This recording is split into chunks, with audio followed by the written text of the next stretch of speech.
The crash is coming. That's what a lot of pundits on financial news and on YouTube, right here on YouTube, seem to be convinced of, that there's a stock market crash coming. Are they correct? They will be eventually, because stock market crashes occur. It is because the market is what's called cyclical. It runs in cycles. So they're not being, when you hear these people come out and say a stock market crash is coming, or we're at the cusp of a crash, they're not able to time the markets, okay? They don't know the future. If they knew the future, then they would not be on television doing their little punditry job. They'd be on a Learjet or a multi-million-dollar yacht somewhere enjoying life, if they really knew how to predict the future. Now, the issue is, if you say something long enough, it will eventually come true. So at some point, we are going to have a market crash. Again, these things are cyclical.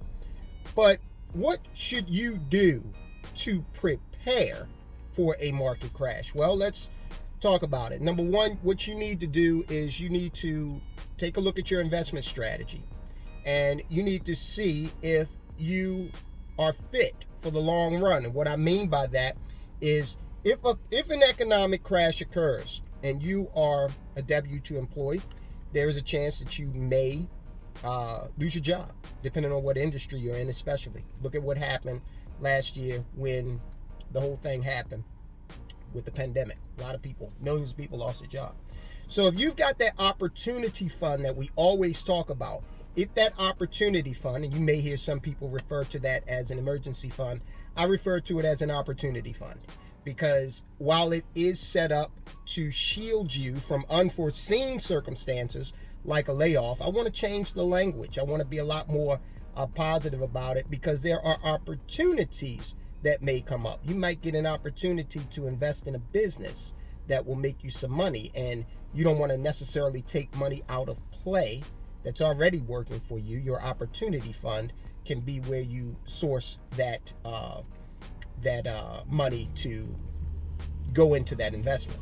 So if your opportunity fund has 6 to 8 months, depending on your income and your expenses, of expenses in there, then you have a good amount of cushion, so that you do not have to rely on qualified plans like your retirement, 401k or IRA, because even though they did adjust how that works during this pandemic, and they have given 401k and IRA holders some leeway, that's not always going to be the case. So number one, you need to make sure that your opportunity fund is ready to go to assist you should you need assistance. The government certainly is not going to do it. People are waiting around forever to figure out whether or not they're going to get another stimulus check. And a lot of people need that stimulus check, because a lot of people have been laid off. A lot of businesses have been closed. So you need to be able to have the wherewithal to weather these types of storms. So number one, make sure your opportunity fund is stocked, that you have, depending on your income, 6 to 8 months of money. Now, you don't want all your money in your opportunity fund, because number two, you want to make sure that your investment strategy is such that you're going to not have an overabundance of exposure to anything that's speculative. Now, we got a video coming up on Bitcoin. Bitcoin is on fire. Okay, it's making a lot of people a lot of money. Bitcoin is speculative. Okay, I think any fair analysis of that asset would have to admit that it is speculative. It is not backed by anything, and in reality, it has that in common with the dollar. The dollar is simply backed by folks, having confidence in the United States to tax the hell out of its people, and that's about it. But other than that, the dollar has no hard asset backing it. Neither does Bitcoin. So you don't want all of your eggs, per se, in one basket. You want to make sure that you play defense on some of this stuff, and that if you are, say, in the stock market, that you do have the ability to say, okay, well, we did have a crash, and all of my stocks are down. Ideally, what you want to do in that situation is you want to be buying because it's at a discount. Quick story. Back in April of last year, I had this back and forth with this guy on social media who calls himself a financial professional, and he was out there telling people to sell. He was to sell everything. It's the end of the world. And I said, wow, how dangerous, how unprofessional. He lost a lot of people a lot of money. My advice was to stay the course. At the end of the day, even though we had all that turmoil last year, the S&P 500 ended up 16.3%. A lot of his clients missed out on that, unfortunately. A lot of people that listen to him on social media, they missed out on that, unfortunately. So if you're not heavy on speculative assets, then you should be good to go. Lastly, let's talk about how you need to position yourself with regard to if you're a real estate investor. I know real estate can make or break a lot of people. If they've got these loans outstanding that are not really stable loans, you got to be careful who you're getting money from these days. Because if your loans are called for whatever reason, and you have to liquidate assets, you might have to do so at fire sale prices. Now, if you have to liquidate real estate today, you're in good luck. You have a lot of fortune on your side because real estate, especially here in the Mid-Atlantic region, real estate is selling like hotcakes.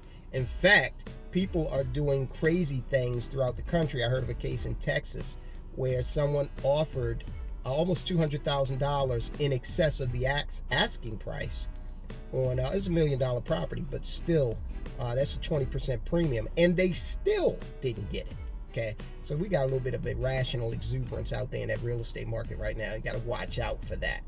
So my third piece of advice is just make sure that any debt that you have is debt that is from reputable, organizations. And I'm going to take that back because you can be a reputable organization and still have the ability to call a loan. Okay, so you just got to read over the terms, make sure that when the chips are down, your debt is such that it can, be sustained as long as you are paying the note on it, of course. All right, so those are some things that I want you to just consider. We might be heading to a crash later on this afternoon. We might not realize a crash for another 10 years. No one knows. Okay, we'll find out. Another thing about a crash is depending on what asset classes are involved in that crash. Again, you look around, you do your due diligence. That could be a perfect opportunity for you to go out and pick up some assets on the cheap. All right. If I'm sitting in front of a Dollar General, so this is going to be a bad example because they can't lower their prices too much lower. Let's say Walmart. Okay, Walmart says we're going to have a one-day sale. Everything in the store is 30% off. You're not going to stay away from Walmart. You're gonna go there. You're probably going to stop what you're doing and say, hey, wait a minute, I got to go over to Walmart because I want to buy low.